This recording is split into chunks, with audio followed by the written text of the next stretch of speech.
Hey, what is going on, guys? Thank you so much for tuning into yet another episode of Yards Per Fantasy. I am your host, Kevin Brumley. Man, before we do anything else, make sure you smash that subscribe button. We are dropping some great fantasy content here at Yards Per Fantasy. You can check out our website. We have some awesome articles written. The link to that is in the description. And if you like me, which you should because I'm awesome, you can also check out my channel, which is called Sports Muse. So, just subscribe to everything. Show some love. But that gets me to my point today. The player I am breaking down today is... Deep point. End zone. Caught. Touchdown. DJ Chark, the over-the-shoulder grab. Let's start off with this. I did not like DJ Chark coming out of college. I thought he was an athlete. I did not think he was a football player. In his rookie season, I looked pretty right. You know what I mean? It was not good, real raw, which, is what I kind of assumed. But he was an athlete. He was an athlete, not a football player. Well, he worked his tail off going into his second year, and he put up some surprising numbers for me. He was kind of a boomer bust player last year. But again, he was coming in raw, man. He's only going to get better. And he showed the jump he took from his rookie year to year number 2. When I say athlete, man, let me hit you up with these numbers. DJ is 6'3", ran a 4.34, 40-inch vertical with a 129-inch broad jump. Let me put that in perspective. Over the past 20 years, where that ranks as far as percentile at the wide receiver position is 95th percentile for 40, 92nd percentile for vertical, and 90th percentile for broad jump. This dude is the definition of explosive. We look at his stats from last year. We're talking 73 catches, 1,000 yards, and 8 touchdowns. For his age and over the 70 catches, 1,000 yards, and 8 touchdowns, he's fallen in that category with Chris Godwin, DJ Moore, and Cortland Sutton. He's 23 years old, man. Jacksonville's quarterback situation was wild last year. We thought Nick Foles was going to be the guy there. Broke his collarbone week 1. Gardner Minshew came in. We didn't know if, he was going to be just a spot starter. Jacksonville ended up turning out to like him, but they turned back to Nick Foles. So it was kind of a weird situation last year. Now we know Gardner Minshew is the guy there. So that means, they're going to have more of a rapport. We know who's going to be throwing him the passes, barring injury.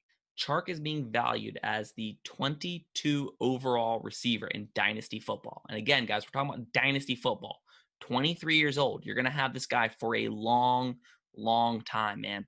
If we can get a similar jump from year 2 to year 3, we're talking about this year paying dividends. We're talking about him potentially being, a top 15 receiver, maybe even a top 12 receiver if he takes that next step of a similar touchdown pace of 8, maybe gets his catches up to 80, 1,200 yards. I'm not getting crazy here. I'm throwing in 7 more catches, 200 more yards, same touchdowns. It's that range that he could be in.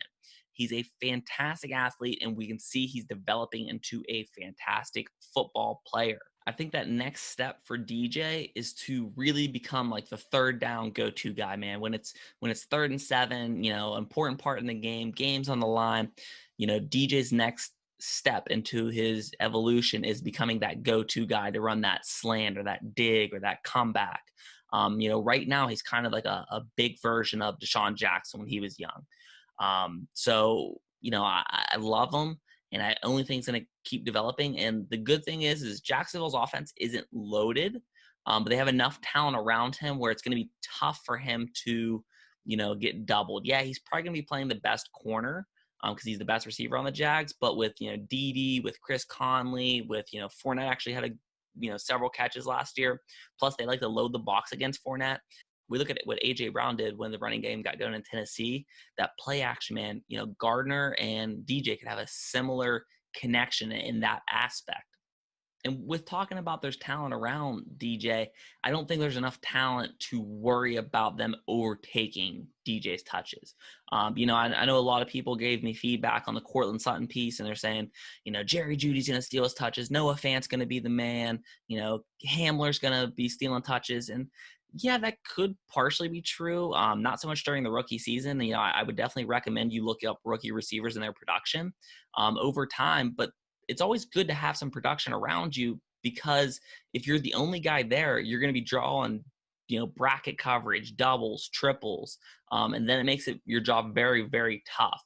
But I think that Jacksonville has, a great amount of talent around him, enough to not command a double team. Like I said, guys, DJ Chark, I like him this year. I love his ADP.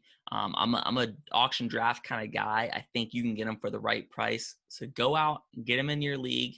And he's just one of those guys that's going to produce above his pay grade. And guys, you can thank me later. I hope you guys enjoyed the episode. If you liked it, please help us out at Yards Per Fantasy. Click the like and the subscribe button so you can check out all of our latest videos. Check out our website. It's going to be in the description. And if you like what I'm saying, continue to check out my videos. And I also have my own channel called The Sports Muse. And you can check me out on Instagram at _sports_muse. And I will see you guys next time.